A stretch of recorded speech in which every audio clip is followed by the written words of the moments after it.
Hola, bienvenidos a su programa Ciudad y Campo. Esta nueva emisión vamos a hablar de un tema político, social, productivo y con sin duda alguna, una de las personas que más conocen, que más capacitadas están, que además tiene una amplia experiencia en el ámbito rural, en el ámbito citadino, en el ámbito de la planeación. Y bueno, yo sé que muchos lo conocen y lo van a escuchar con mucha atención. Nos acompaña el licenciado José Salvador Rivera Chávez. Licenciado, bienvenido, qué gusto tenerte aquí. Muchas gracias por la invitación, muy estimulante. Pues mira, todo un personaje, yo creo que todos los que estamos en el sector agropecuario, sobre todo los de mucho tiempo, te conocemos, sabemos quién eres, un funcionario que ha tenido un recorrido, pero sobre todo una persona que nunca ha dejado de capacitarse, de aprender y de enseñar. Platícanos, ¿quién es el licenciado Salvador Rivera? Platícanos de ti. Un romántico soñador de un mundo mejor, pero pragmático. Me considero pragmático. Sí he tenido que abrevar mucho, aprender cada vez más y más, porque te percatas que entre más buscas, entre más vas hurgando, más sientes la necesidad de conocer, de aprender. Pero sobre todo, pues algo que sea aplicable, ¿no? Que sea aplicable a la vida real, que contribuya en algo a alivianar los problemas que hay, ¿no? Digo, de muchos problemas que existen, pues vamos focalizando en los que creemos que podemos incidir, ¿no? Y trabajar. Cuando me ha tocado estar en el sector público, bueno, pues como servidor público, aprendes lo que es el poder para servir, ¿no? Te pagan bien, te depositan, tú no tienes que hacer más que trabajar, ¿no?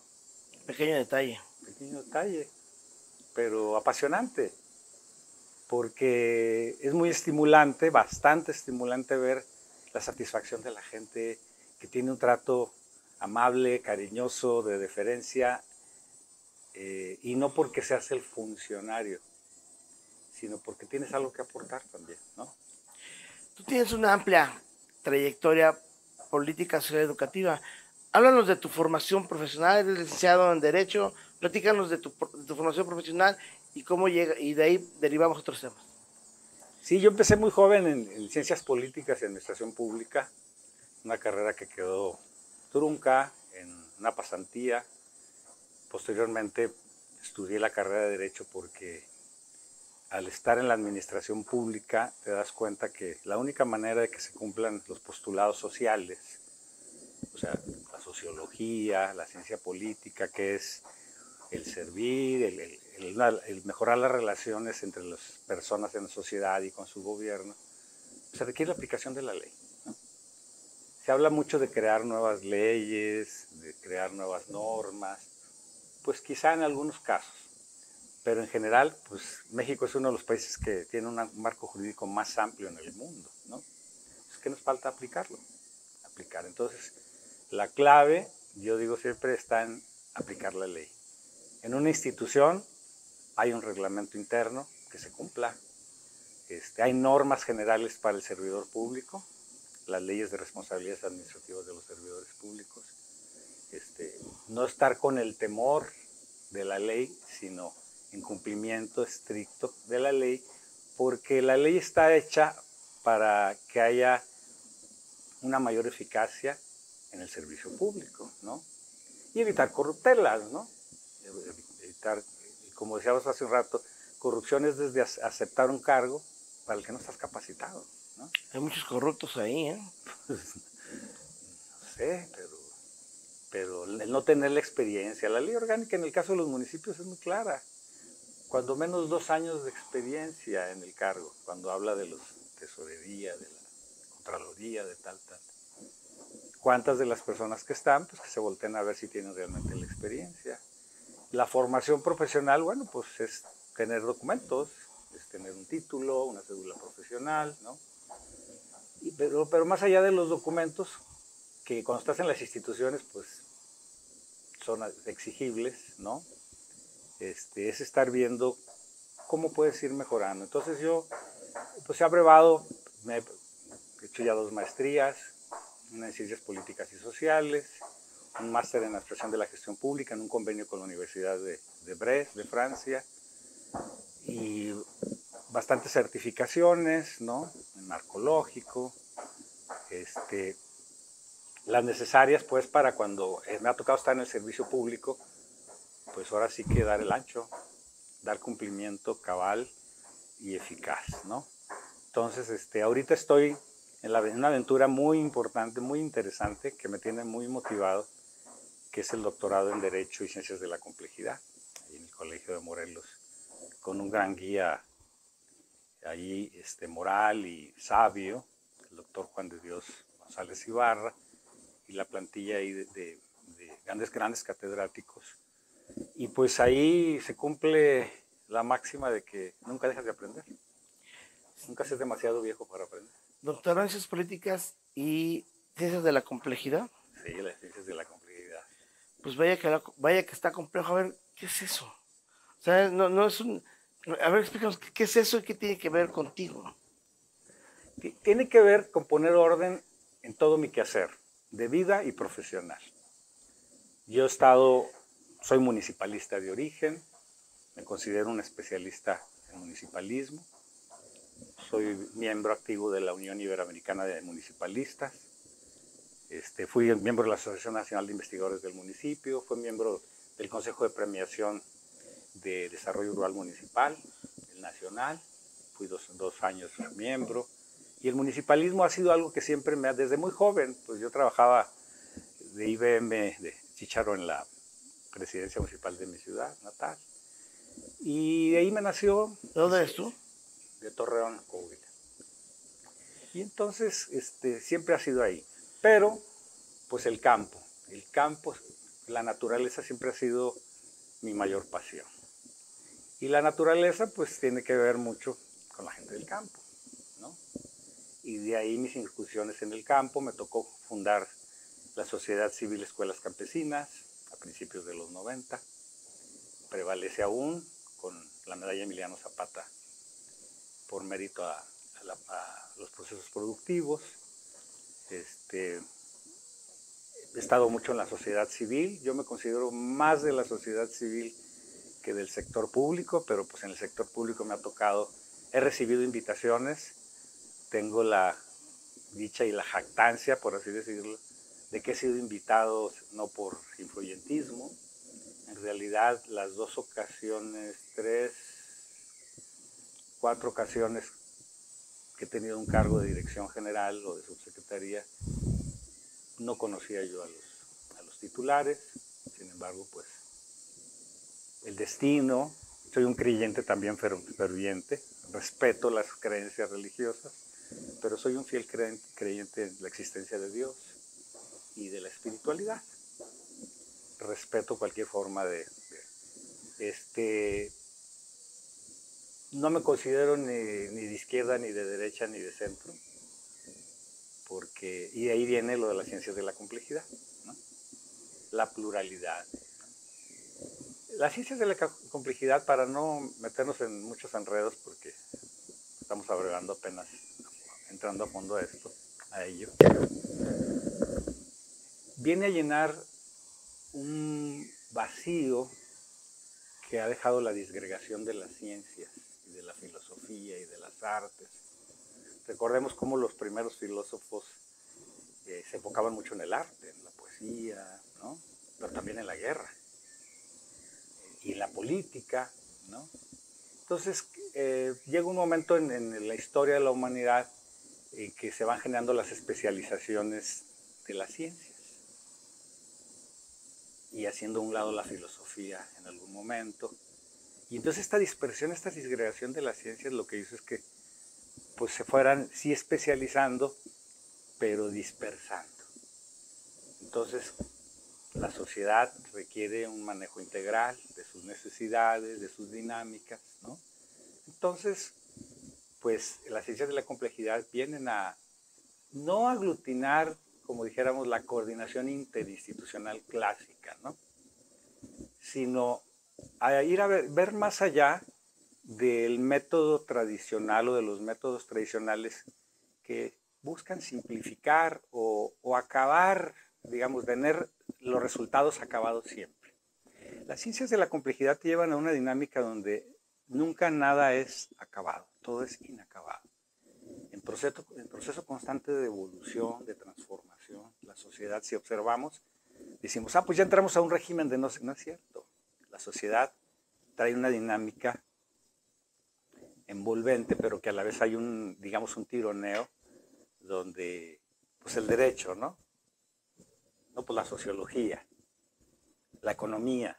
Entonces, aquí, en las ciencias de la complejidad, abrevando mucho en la filosofía y en el sentido humanista y el sentido espiritual, no religioso, no enfocado a Dios, al que yo creo, pero sí conjunta lo espiritual, lo material, el método, la ciencia, ¿no? Para buscar encontrar soluciones a problemática que es, digamos, es consustancial a la mayoría de las personas, ¿no? Entonces, no vas a resolver la problemática del sector agropecuario, por ejemplo, solo con aplicando técnicas de producción.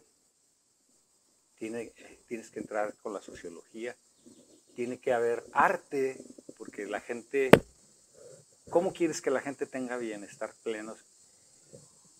¿Sí? Podemos ver, por ejemplo, los migrantes que regresan y vienen muy bien equipados, traen dinero, traen tanta, pero ves sus condiciones de vida en sus hogares y siguen siendo paupérrimas, siguen siendo insalubres, siguen siendo, entonces, a veces, o no siempre, el dinero resuelve por sí solo las cosas. Entonces, tenemos que entrar a la sociedad en una dinámica donde seamos más compartidos y más dispuestos a colaborar, más colaboracionistas en las diferentes ramas y en los diferentes sectores. De ahí, campo-ciudad, ciudad-campo. Es muy importante esta concepción porque algo que hemos hecho es aislar al indígena, aislar al campesino, de una manera u otra, ya sea populistamente o despectivamente, ¿no? Y pues eso no ha ayudado, no ha traído progreso, ¿no? Entonces, las ciencias de la complejidad buscan precisamente lograr una armonización entre todos los elementos que existen en el ambiente, en la sociedad, tanto en el externo como en el ser humano en el interno.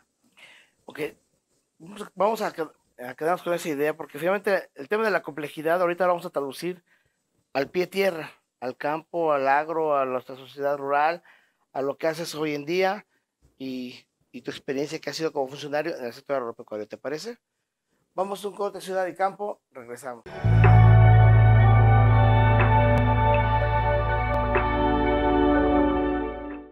Lo más relevante de la información local y también del acontecer de la vida diaria lo vas a encontrar aquí.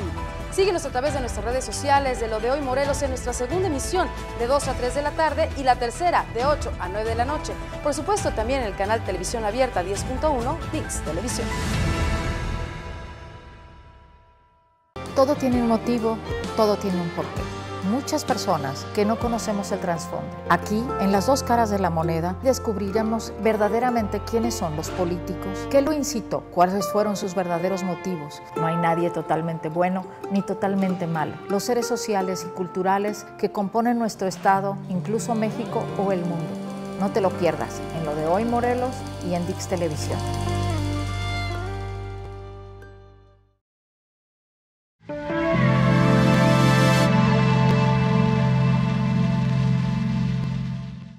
Estamos de regreso en su programa Ciudad y Campo. Nos quedamos en el tema de la complejidad, pero ahora traducido al pie a tierra. Tú fuiste funcionario de la SEDAGRO en diferentes instancias y es algo muy complejo todo lo que tiene que ver la interacción del campo con la cuestión municipal, con la cuestión de los programas. Y tú estabas al frente de eso porque eras el de planeación en la mayoría del tiempo. Platícanos de todo eso. O sea, ¿cuál es tu experiencia y cómo ves al campo morelense al día de hoy?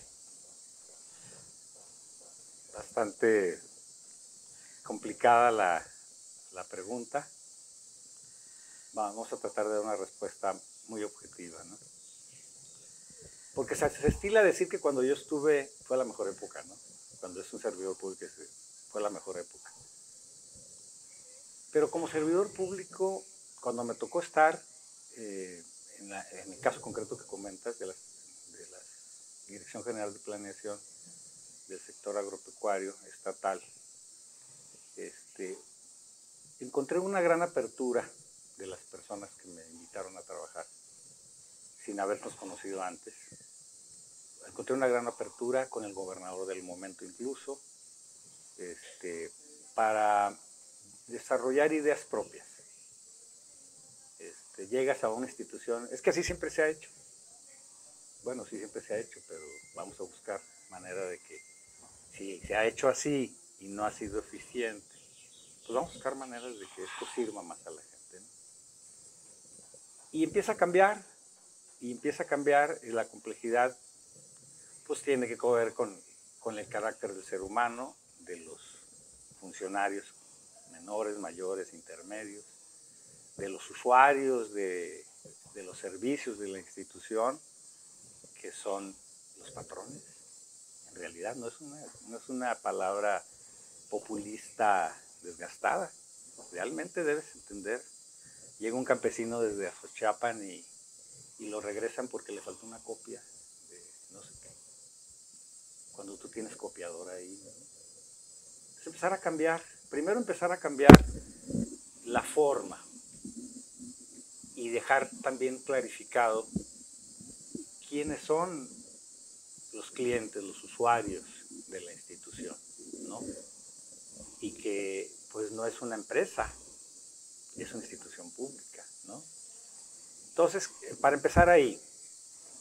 Y la otra batalla es entre instituciones, la dificultad de la coordinación, encontrar muchas duplicidades de funciones, de quehaceres, de acciones, y ver la manera como encontrar posibilidades de articulación, ¿sí? De hacer sinergia, de encontrar la manera de combinar recursos, esfuerzos. Y eso lo veníamos haciendo ya hace muchos años, desde los 80s. Me tocó trabajar en el Instituto Nacional de Capacitación del Sector Agropecuario, en Rural, muy joven. El DIF, mi primer trabajo en Morelos fue en el DIF estatal, como subjefe del Comité de la Mujer Campesina, con un director formidable, el profesor Bardomiano Salgado Patiño, a cargo de la licenciada Ana Laura Ortega Vila, el DIF, con una visión muy, muy social, la dirección de la presidencia del DIF. Y desde entonces pues empecé a conocer el campo de Morelos, pues no es grande el territorio, es un territorio. Y teniendo esta visión, pues yo no llegué a y en el sector agropecuario en materia de capacitación. Me tocó estar no solo en Morelos, en diferentes partes del país. Y esto te da una visión un poco más amplia, y cuando llegas tú a la posición que te han encomendado, en este caso la Dirección de Planeación, yo ya tenía experiencia en planeación, en el campo, en el territorio, sobre todo en una materia que me apasiona mucho, que es el desarrollo organizacional, ¿no?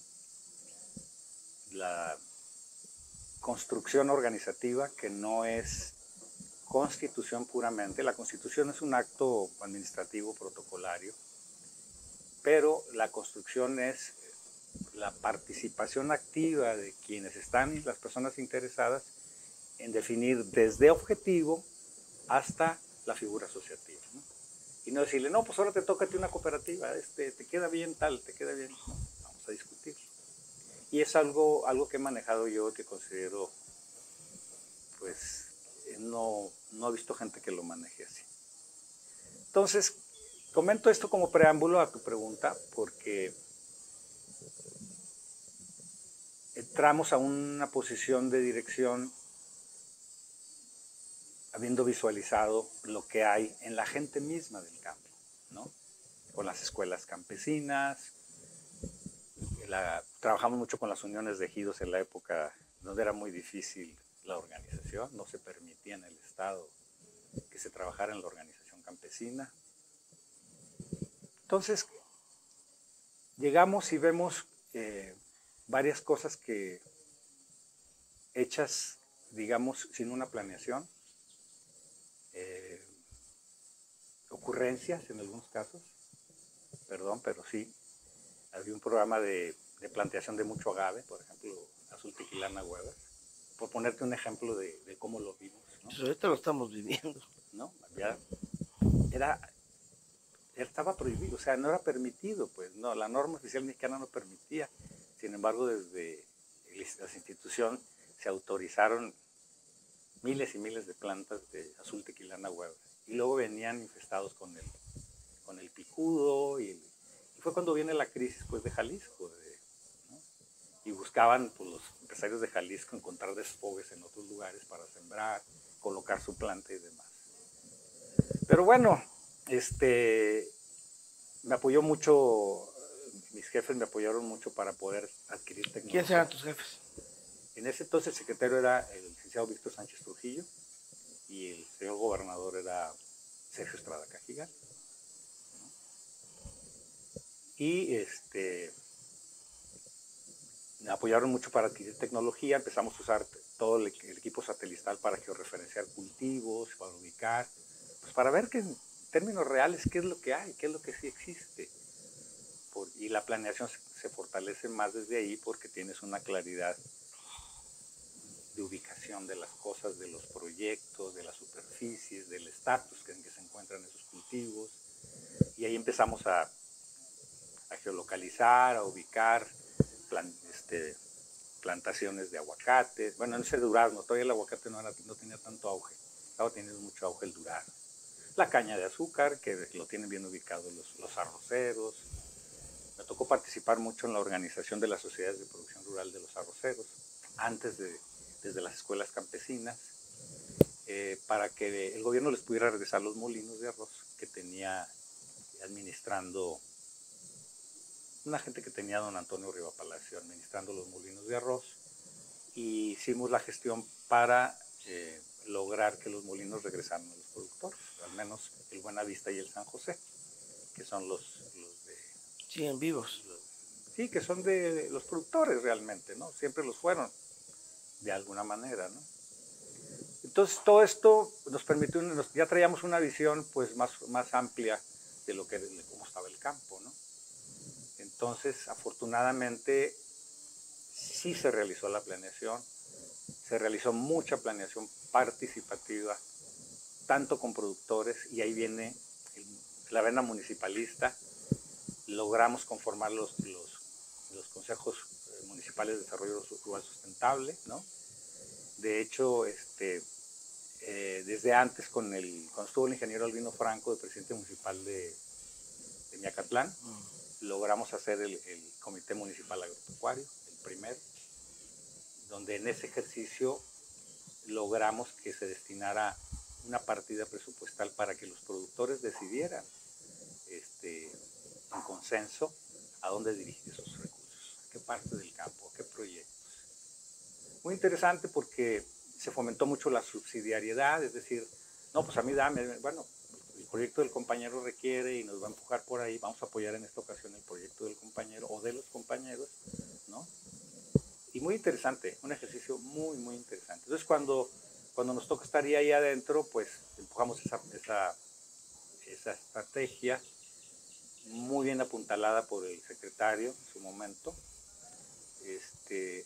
y se logró destinar recursos a los municipios, el gobernador apoyó, y los municipios estaban decidiendo, los productores de los municipios, el presupuesto que les tocaba para decidir, transferidos directamente desde el gobierno. La planeación, ¿y cómo está ahora?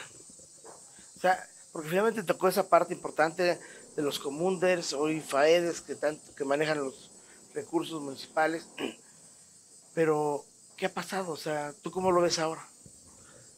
Pues mira, la planeación de escritorio es válida, que es la que prevalece. Desafortunadamente prevalece la planeación de escritorio, ¿no? Y pero eso nos ha llevado al desastre del país. ¿Sabes cuántos? Se habla de 120 millones de hectáreas concesionadas de minería. Los servidores públicos que dieron las concesiones no saben ni dónde están esos territorios. No conocen el carácter social de la gente, no conocen el entorno ambiental. Entonces, esa práctica viciada de decidir desde un escritorio, desde luego, la tecnología, las estadísticas nos sirven mucho para tomar ciertas decisiones, ¿no? Pero no hay como indagar con la propia gente, que la propia gente diga cuáles son las prioridades. Porque problemas hay, ¿cuántos podemos decir que existen? Fuertes, importantes, ¿no? O sea, aquí lo importante es que la gente vaya priorizando cuáles son los problemas que piensan que pueden ayudar a resolver también otros. Porque muchas veces resuelves un problema de raíz y ese ayuda a resolver otros problemas visibles, ¿no? Entonces, la planeación es muy discutible, ¿no? No hay una planeación democrática. Tenemos establecido constitucionalmente un sistema nacional de planeación democrática, del desarrollo que dé congruencia y solidez, dinamismo al desarrollo, ¿no? No existe. Te voy a interrumpir aquí porque tal vez el tiempo nos interrumpe en ocasiones, que tenemos que ir a un corte, pero te voy a hacer la pregunta para que lo vayas pensando. Esa planeación de la que hablas, traducido al gobierno actual, a la famosa 4T, ¿cómo la definirías? ¿Cómo la resumirías? ¿Cómo la reforzarías? ¿Te parece bien? ¿Te parece mal? ¿Te parece? Vamos a un corte, regresamos a su programa Ciudad y Campo.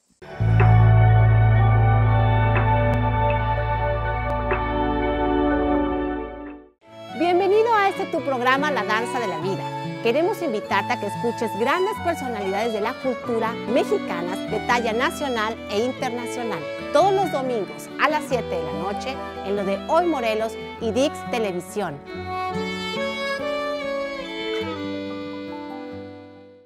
Para comenzar el día bien informado, acompáñenos de lunes a viernes de 8 a 9 de la mañana en la primera emisión de Lo de Hoy Morelos con Dulce Maya. Síganos en nuestras plataformas de Lo de Hoy Morelos y por el canal 10.1 de Televisión Abierta. Bienvenidos a Estampa Morelos. Este es un espacio donde estaremos recibiendo a diferentes personalidades que nos contarán toda su vida y además sus más profundos recuerdos. Síguenos a través de las redes sociales de Lo de Hoy Morelos todos los miércoles a las 6:45 de la tarde y también el canal 10.1 Dix Televisión.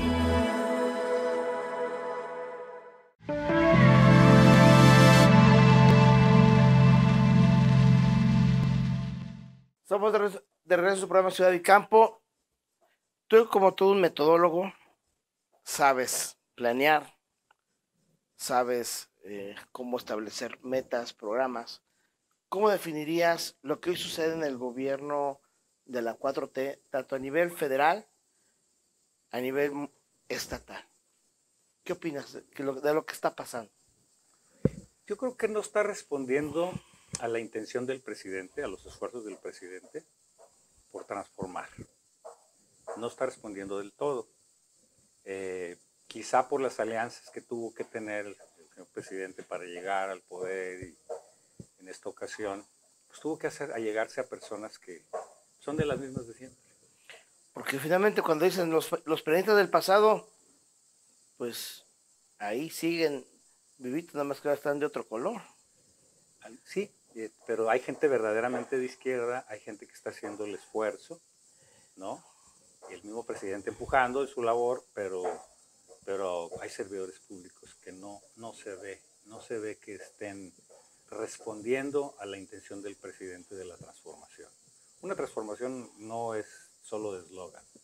Una transformación requiere cambiar formas, como me decía hace rato, ¿no?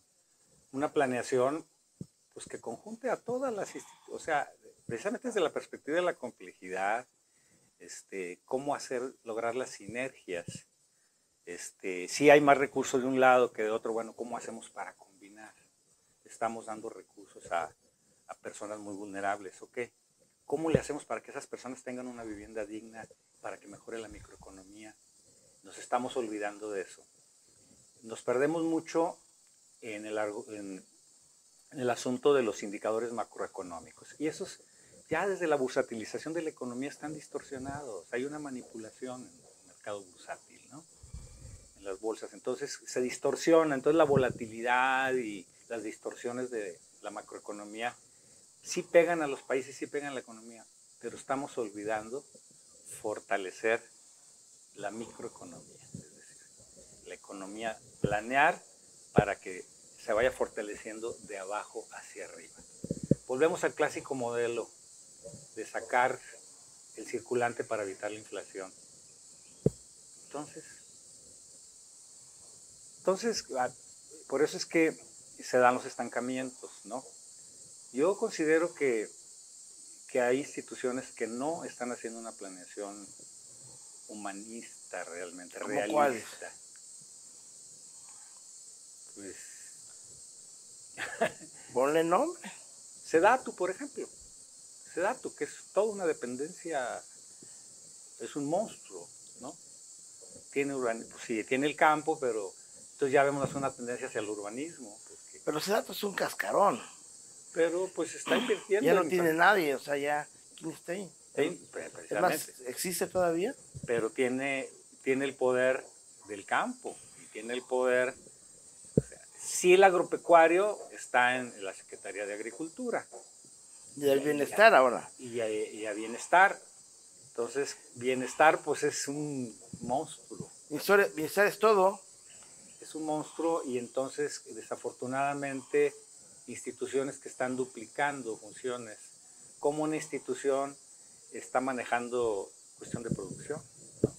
Por ejemplo, el programa de Sembrando Vida, magnífico programa, qué bueno, qué buena intención, que yo veo en algunos grupos bastante bien, ¿no? Estoy viendo a los de Miacatlán, qué buen grupo, estoy viendo a varios grupos, qué buenos grupos. Por los productores y quizá el personal técnico que los apoya, ¿no? Pero, pues tú dices, a ver, ¿a quién le toca programar, planear cuestiones del campo? Pues a la Secretaría de Agricultura. Sino que la desaparezcan. Entonces, yo creo que sí se debe ir adelgazando cada vez más el aparato burocrático, pero tampoco es conveniente concentrar, como lo que criticaría yo objetivamente en este sentido, ¿no? Entonces, falta, para que no se convierta en un populismo ya no voy a decir, hay que ir poniendo en manos de la gente decisiones, hay que ir poniendo en manos de la gente el poder, pero la gente abajo. Ahorita mucho de lo que vemos es acá arriba, en las redes sociales, pero no vemos una planeación de abajo hacia arriba. Sigue siendo una planeación de alguna manera centralista, estatal, federal y municipal. ¿Por qué no? Porque no estamos viendo en los municipios, por ejemplo, que haya convocatorias a foros, ¿no? Yo me he quedado así como ya se venció el tiempo de entrega de los planes municipales de desarrollo y no he visto convocatorias para foros, salvo en contados municipios como Cuernavaca, ¿no? Que tiene una dinámica muy activa en eso, ¿no? De participación social. Pero nos falta, esa planeación ya de abajo hacia arriba no se da. Entonces, si tú revisas los planes de desarrollo, perdón que te interrumpa, vas a ver que son los mismos de los últimos 15 años, les cambian el orden, les cambian alguna letra, algún texto, pero son los mismos, es decir, cumplen con un requisito, no hay una planeación real de los municipios para el desarrollo agropecuario o desarrollo rural en general, no existe eso. No hay la cultura, no existe la cultura de la planeación y no la hay que tampoco tienen un control las instituciones internas, un tablero de control, un tablero de mando donde estén revisando el comportamiento de las acciones, de la actuación de la institución, de los presupuestos, no solo la aplicación en tiempo y forma, conforme a la norma, sino pues con resultados. Porque las estrategias municipales parecían más bien ser como la decisión del presidente en turno, bajo su percepción, bajo su visión de lo que él cree que ve o de lo que cree que conoce, y en base a eso va acomodando las cosas, pero no hay una planeación. No, y no hay superhombres ni supermujeres, o sea, no hay superdotados, o sea, nadie se puede jactar de ser todólogo, ¿no? De ahí, pues es importante tener la apertura para realizar las sinergias, para conjuntar, para escucharnos, darse el tiempo. Pero creo que ni el tiempo les da, ¿no? Entonces, hay servidores públicos que no están preparados, que no tienen el perfil, que no tienen la experiencia, y por qué no decirlo, y muchos ni las ganas, porque no se les ve ni siquiera como...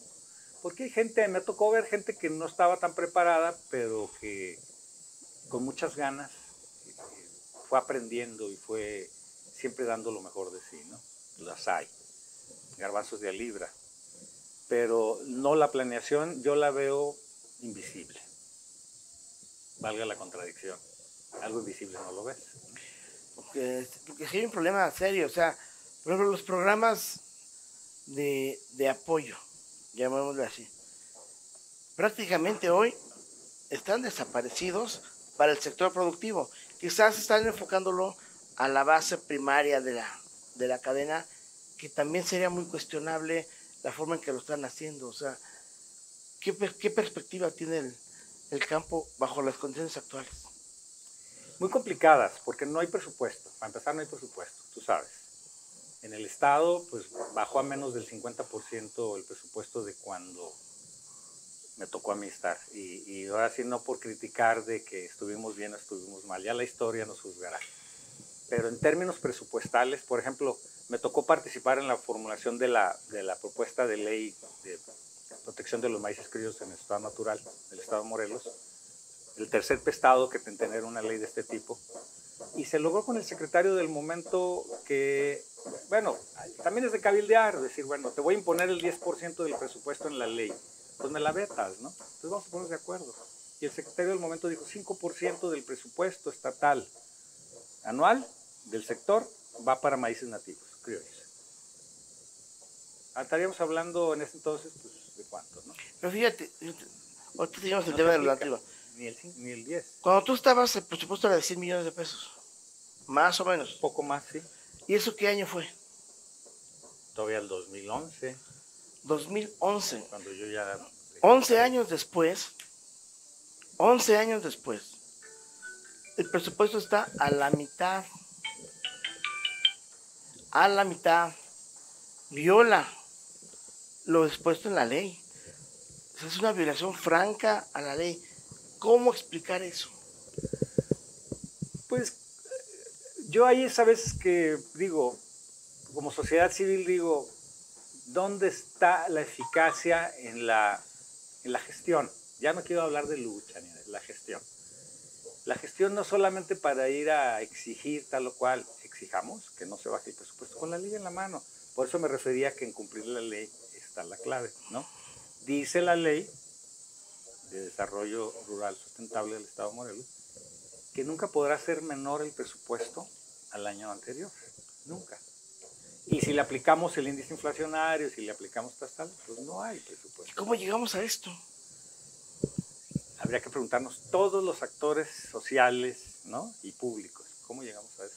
Yo me siento avergonzado por la parte del sector agropecuario que me toca representar, pero hay todo un movimiento campesino, una gran cantidad de organizaciones campesinas, decimos producto, y ¿qué respuesta le podemos dar al campo ante este escenario? 50% abajo, 11 años después. 11 años después. O sea, ¿existe un movimiento campesino que realmente defienda esto? ¿O qué somos? Bueno, pues Morelos ha tenido movimientos campesinos muy importantes, incluso de vanguardia, ¿no?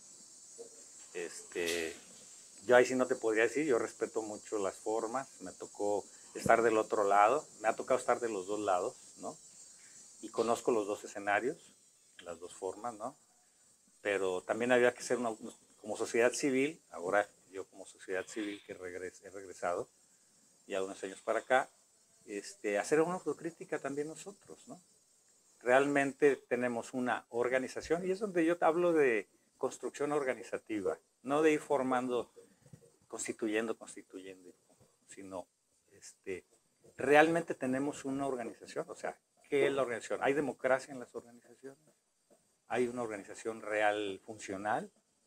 La gran mayoría de las organizaciones tienen liderazgos de 15, 10, 20 años al frente.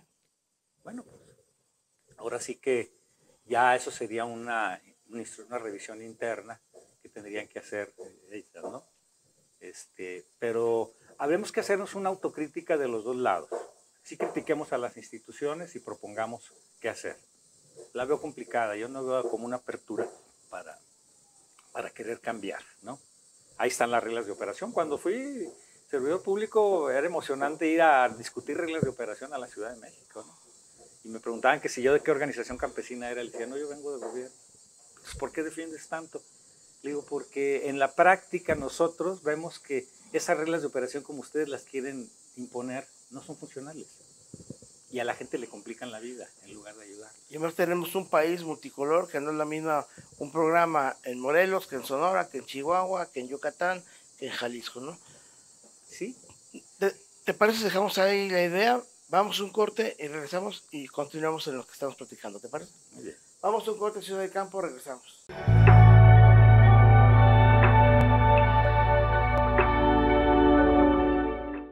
Lo más relevante de la información local y también del acontecer de la vida diaria lo vas a encontrar aquí.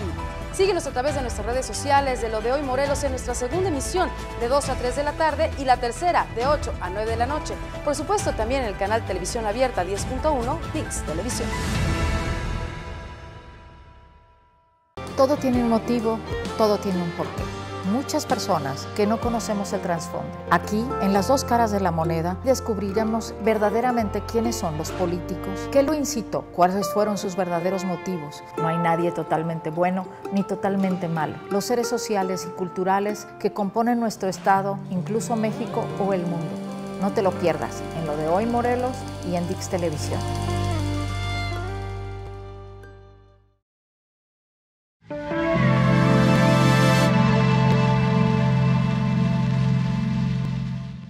Estamos de regreso a su programa Ciudad y Campo con la indignación del presupuesto. ¿Cómo es posible que hayamos permitido que baje tanto? Y ha habido programas, ha habido convenios que se han venido abajo con presupuesto ya etiquetado. Había un convenio ahí de los maíces criollos. ¿Qué pasó ahí? Pues no sabemos qué pasó, en realidad, no sabemos qué pasó. Por primera vez en la historia se habían destinado ya casi 2 millones de pesos. ¿Qué iban a hacer qué? Módulos de producción biodinámica de maíces nativos, para rescatar las semillas de los maíces nativos. Porque los maíces nativos se está perdiendo, no hay semilla en el país, ¿eh? Yo he andado en el sureste y he andado en otros lugares y hay pocas semillas. Tlaxcala es uno de los estados que más semillas tiene. Tepoztlán en Morelos es pionero y incluso en el país, Santa Catarina, en las semillas nativas. Pues se ha perdido. No sabemos qué pasó, no sabemos qué pasó. Habíamos hecho el esfuerzo con escuelas campesinas en esta administración para que se destinaran pues, los recursos. La ley de protección de los maíces criollos del estado de Morelos establece que al menos el 5% del presupuesto estatal al sector agropecuario debe destinarse a la producción de maíces criollos. Y ahora digo mal llamados criollos porque son realmente maíces nativos. No se aplica, no hay ese presupuesto, nunca lo ha habido. 500,000 pesos habrá cuando mucho para gastos de operación, para impulsar los maíces criollos. Y bueno, ahora el presidente está volteando a ver esto y ahora muchos están volteando a ver porque vamos a caer en la cuenta que si perdemos las semillas nativas, siendo país de origen, pues nos vamos a ver mucho más vulnerables, ¿no? Si perdemos totalmente la tradición del sistema milpa, donde es un policultivo muy nutritivo tanto para el ser humano como para la tierra, ¿no? Con todos los microelementos que se generan entre la combinación de maíz, chile, frijol, calabaza, ¿no? Pero pues no hay, hacia allá se voltea a ver lo industrial, por eso es que a mí me parece bien que el gobierno de la República esté apoyando a la gente que menos realmente tiene, a los más vulnerables, porque son los pequeños productores, digo, yo sé que tú defenderías a la gran organización, que no está mal, pero los pequeños productores son los que le dan de comer realmente a las ciudades. Pero aquí en Morelos no tenemos grandes productores. O sea, todos los productores de aquí son pequeños. O sea, la organización que tenemos de porcicultores, a nivel nacional, somos un traspatio. O sea, no tenemos grandes productores en el estado. Todos son los microproductores, los de parcela, los que tienen tareas, no tienen hectáreas, tienen tareas. O sea, son muy pocos metros. Sí, sí, sí. Entonces habría que enfocarse en la política más a trabajar en la base, a descentralizar hacia los municipios, a no estar concentrando los recursos ni la toma de decisiones. Porque en ese mosaico del que hablas, de esa pluralidad, precisamente no es lo mismo Azochapan que Tetela del Volcán, estén en la misma línea de la Matzinac y todo, ¿no? Es totalmente el carácter social de la gente. Tú ves desde la forma de vestir hasta de hablar, ¿no? O vamos a hablar de Coatlán del Río contra Cuernavaca. Entonces, tenemos en el mismo estado una pluralidad tremenda, aunado a una gran cantidad de inmigrantes de los estados circunvecinos, Guerrero. Entonces, se va perdiendo, se va diluyendo y se va convirtiendo en un laberinto sin salida. En un laberinto sin salida que empobrece. Morelos, en el caso concreto de Morelos, que nos duele Morelos, tiene problemas muy fuertes ambientales ya, tremendos, problemas muy fuertes ambientales, y la naturaleza pues es la base de todo. Entonces, estamos trabajando mucho en un tema nosotros ambiental, que es en la defensa de los derechos de la naturaleza, con personas en una clínica elítica. Defensa de los derechos de la naturaleza. Sí, porque exigimos un derecho constitucional a un medio ambiente sano, ¿sí? Pero destruimos el ambiente. ¿Cómo es? ¿Qué opinas del Tren Maya? ¿Qué opinas del Tren Maya? Pues mira, no puedo opinar mucho más de lo poco que yo vi, porque yo he ido a apoyar la cuenca de Bacalar a la defensa de la cuenca, en términos jurídicos, ¿no? Pero te puedo decir que hay un avasallamiento de poderes fácticos, ahí de territorio, de terrenos, ¿no? Y servidores públicos sin sensibilidad algunos, no creo que todos, pero los que me tocó ver a mí, percibir, que llegan a exigirle 100 hectáreas al ejido para poder poner instalaciones y así, no. Y ahí ya hay mucha especulación inmobiliaria, mucho tal. La parte ambiental, pues escucho lo que dicen los ambientalistas, yo me considero ambientalista de hueso colorado, pero no te podría decir a ciencia cierta los impactos en términos ambientales, ¿no? Pero de que va a beneficiar a las comunidades es muy cuestionable. Yo creo que va a beneficiar mucho a empresas privadas. También porque el tren no se va a parar en las comunidades, o sea, por ahí va a pasar, pero no va a parar ahí, o sea, la estación más cercana de las comunidades va a estar muy lejos. Sí, por ejemplo, no veo una estrategia de infraestructura para las comunidades, es decir, vamos a dar hospedaje, vamos a dar servicios de alimentación y tal. No lo veo en el plan, pues, ¿no? Veo el tren y, bueno, porque un tren de esas características no va a ser como las locomotoras antiguas, que te parabas en los pueblos y ahí comprabas las gorditas, las tortillas, el chicharrón y tal. No, esto no va a ser así. Es más bien, creo que para un alto turismo de clase mundial. Va a ser muy caro, porque va a ser caro. Por eso no puedo opinar mucho, porque no escucho muchas voces disidentes, sí. Y el estilo del presidente, que mis respetos, pero él es muy determinante, ¿no? Pues hay cosas que me queda mejor sin opinar. Pero yo creo que no, por lo que yo observé, lo que pude observar en las medidas que he tenido, es que no está beneficiando directamente a la mayoría de las comunidades. Hay puntos donde hay estaciones y todo, donde va a haber desarrollos, pero desconocemos esos desarrollos, quiénes los van a tener. Ojalá los tuvieran las comunidades, ojalá esa terminal en Bacalar lo tuviera el ejido, lo tuvieran los campesinos, las mujeres, ¿no? Con las que estuvimos trabajando ahí algunos proyectos ambientalistas, pero pues no se vislumbra como así. En cambio, ya hay especulación de la tierra, inmobiliaria, hay una serie de cuestiones. Pero pues sí es un gran, ¿qué te puedo decir? Un gran paquete eso del Tren Maya. El tiempo lo dirá. El tiempo lo dirá, pues sí, y señor presidente que está en la idea de pasar a la historia, bueno, pues tendrá bien medido los impactos, ¿no? Tú vives en Tepoztlán. Sí. ¿Cómo va Tepoztlán? Oye, los incendios imparables. ¿Cómo está ahí el tema? Híjole, tema controversial. Pues mira, hay mucho deterioro ambiental. Tepoztlán, no solo los cerros, un deterioro ambiental de muchos años. Ves agua sucia por las calles corriendo por donde quiera, no tenemos drenaje. El agua potable sea de... ¿Por qué no hay drenaje? ¿Qué pasa? O sea, ¿cómo se soluciona?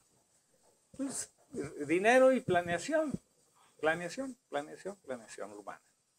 No hay ninguna visión para resolverlo. Nosotros hemos estado encontrando paliativos porque tenemos la Asociación de Guardabosques, paliativos para encontrar manera de que cuando menos filtren el agua, si no tienen dónde depositarla en su casa, el agua gris la filtren y a ver cómo se canaliza, ¿no? Una planta tratadora que ahí está, que fue un fraude. Entonces, muy difícil, muy complicado. Falta de fondos siempre. Tepoztlán no recauda lo que necesita, ni lo mínimo, ¿no? Depende mucho del subsidio externo. Y ahora con la reducción de los subsidios federales a los municipios, pues se complica, ¿no? Entonces, en lo de los incendios, pues son descuidos tanto institucionales como de la gente, ¿no? Y algunos provocados, porque ya hay especulación inmobiliaria muy fuerte en el rumbo hacia el noreste, y ahí hemos descubierto incendios provocados, con evidencias. Afortunadamente ya las instituciones están volteando, las instituciones del sector ambiental, con esta pujante organización social. Hay un movimiento muy fuerte. Reestructuramos una asociación formada en el 16 que se llama Guardabosques de Tepoztlán. Y allá vemos 9 brigadas de los pueblos, barrios y colonias de Tepoztlán. ¿En qué barrio estás? Santo Domingo. Mi grupo, pues, de origen son tejones. Son diferentes brigadas, cacomixles, tejones. Entonces tenemos un movimiento fuerte, importante de prevención y de combate de los incendios, ¿no? No hay recursos institucionales. Afortunadamente el presidente actual está muy bien puesto en el tema. David de Mesa. Estamos trabajando muy bien con él, bastante bien en el tema ambiental. Tiene gente muy capaz ahí en la dirección de protección ambiental. Hace muy buena sinergia con nosotros como voluntarios, ¿no? Y tenemos una gran participación de la sociedad. Entonces, eso se va a ir resolviendo. Y yo creo que estamos en muy buen camino para resolverlo porque hay una muy buena dinámica de participación social y hoy se han estado integrando las instituciones del sector ambiental muy bien, muy bien. Creo que estamos avanzando ya de hecho en acuerdos y en sinergias muy interesantes para evitar, para prevenir. Hay una plaga muy fuerte, destructiva, el descortezador. El gusano descortezador está arrasando y eso ahorita es una de las prioridades que se tiene. El tiempo nunca nos alcanza, ¿no? Y el programa no es la excepción. ¿Algo que quieras agregar en forma breve que no te haya preguntado y que quieras comentar? Bueno, de los temas que hemos venido comentando, hay que cuidar el medio ambiente, ¿sí? En el ambiente, en la naturaleza, está la base de la vida del ser humano. Es lo primero. Segundo, cultivar más la parte espiritual. No me refiero a religión, me refiero a la cultura, me refiero al arte, ¿no? A la naturaleza, al requearse con la naturaleza misma. Y a no tener pensamientos negativos ni destructivos, acciones destructivas entre nosotros como semejantes. Creo que son bases. Lo demás es ciencia, es tecnología, ¿no? Que está ya a la mano. Estamos muy avanzados en la tecnología, hay que aprovecharla, pero hay que aprovecharla bien. Tristemente, podemos seguir hablando ahorita pues, del derecho, del medio ambiente, de tal o tal, pero buscar cada vez una mejor convivencia entre nosotros como sociedad, que no sean tan destructivos, más objetivos, más subsidiarios, ¿no? Y respetar la naturaleza. Por el otro lado, estar más atentos a exigir que las instituciones del Estado mexicano cumplan y no distorsionen. Por ejemplo, si hay un presupuesto, pues no puede bajarlo, hagamos que se cumpla la ley. Ya la justicia administrativa está muy vanguardista, está muy pujante, muy fuerte para hacer que se cumpla la función pública con eficacia y con honradez, ¿no? No es nada más el rollo de transparencia y demás, ¿no? Entonces hay muchas cosas que han distorsionado la situación, por eso es que nos encontramos en muchas crisis, no es solo una crisis, ¿no? Y de ahí que hay que estarnos preparando cada vez más los profesionales, ir al día, ir a la vanguardia, con la tecnología, con la ciencia, y no huirle a la filosofía, porque la filosofía pues es la base revolucionaria del pensamiento. Para que el ser humano pueda trascender y transformar su propio pensamiento, pues hay que brevar en la reflexión, en el pensar, más que irnos así, ¿no? Entonces, trabajar muy de la mano sociedad y gobierno sería lo ideal. Pues bueno, realmente más que interesante, un verdadero sabio del sector y muchas cosas más que se quedaron pendientes. Esperamos en un futuro poder platicar nuevamente, ¿no? No, pues muchas gracias. Gracias. Pues con esto cerramos el programa de Ciudad y Campo. Les recordamos que nos sigan en las redes sociales de Lo de Hoy Morelos, en Facebook y en YouTube, y en el canal 10.dix Televisión. Su amigo Fernando Aguirre, Ciudad y Campo. Muchas gracias. Hasta luego.